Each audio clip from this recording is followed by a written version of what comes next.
This video was brought to you by bnhphoto.com.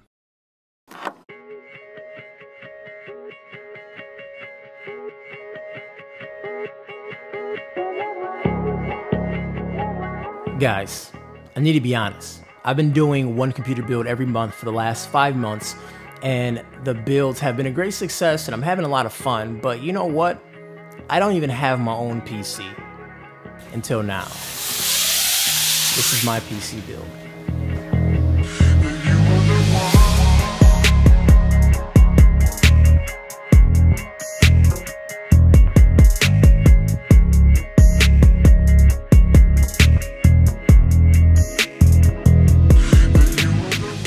Alright, time to disclose everything. A good amount of this computer was sponsored with parts. I'm not being paid to put any of this in my computer, but these parts I've gained over the months of building computers from companies. But I did buy a couple of my own things, and I will let you know what I bought. First, let's start with the case, which I bought. This is the Corsair Carbide Series Air 540, and the custom paint job was from Colorware. And let me tell you this, Colorware did a really great job on this case, and I can't stress it enough on how well of a job they did. And this is the Alpine Green. Now, they were able to paint this case for free for me just to do this video, so shout out to them. This case is designed for maximum cooling and accepts a large radiator like this 360mm RGB triple ring cooler from Thermaltake.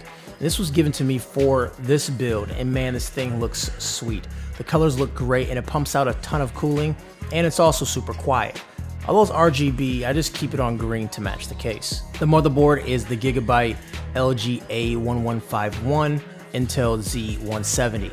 Now, I used this for a previous build, but this time I actually purchased this board for myself and I pair it with the i6700K.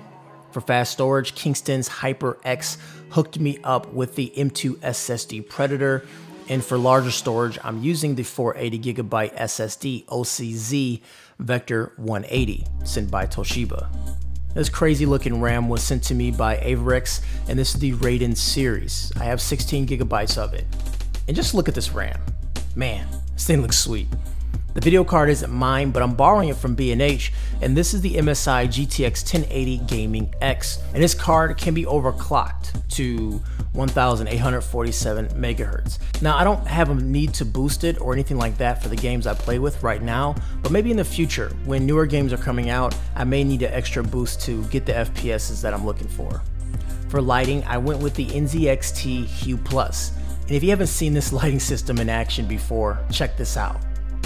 It also comes with this utility that you can customize the speed, the pattern, the colors, and even the spread.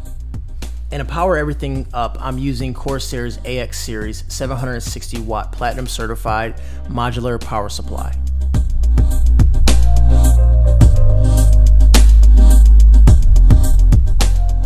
Alright, let's get to the gaming. All the games are benchmarked at 1440p on this Acer gaming monitor. First up is Grand Theft Auto 5. The recommended settings for this game was pretty much everything on very high with MSAA turned off. I moved MSAA to 8x, turned off VSync, and went into advanced graphics settings and turned on all additional settings. On average, I was seeing above 60 frames per second the whole time during this benchmark. Now, I ran the same sequence 3 times in a row, and I deviated from the path. I crashed the car. I did a lot of things to affect the performance, but we're still above 60. We're really hovering around 64 to 67. Now, Paragon beta with the latest game ready drivers as of August 28th.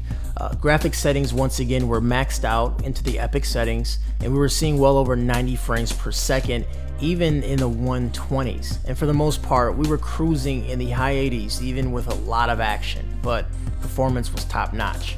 Division average FPS was in the high 70, I would say around 75, with dips below 65 when explosions took place. But for the most part, to the naked eye, this game is as smooth as butter, and you can't even see the FPS drop even when the explosion happens. Just Cause 3 didn't give this system any issues at all, with averaging well over 100 frames per second. I've seen it go as far as 150 when cruising around the city with my parachute. I had to double check the settings to make sure I had the 1440p, 12 SMAA, and everything else was on very high. And of course, Overwatch. It did over 100 frames per second. We maxed out during a few sequences at 140, and we didn't dip below 90. Not even when a lot of action was occurring. I mean, everyone was in the same spot, shooting all of their missiles and rockets and guns, but never went below 90. Awesome. Now, as far as temperatures, the temperature stayed pretty cool during my gaming sessions. I was seeing around 70 Celsius, and even after several hours of gaming and benchmarking, I still was at a solid around 73 to 77 Celsius. MSI did a great job with this card, and I'm still in the market for a GTX 1080, and this one's on top of my list so far, but I have a few more ones that I really want to try out. And there it is, guys. This is my gaming computer. What do you think? Also, if you want to game with me, join my Discord group down below. I'm Kevin the Tech Ninja. Make sure you like and subscribe, and have yourself a great day. Peace.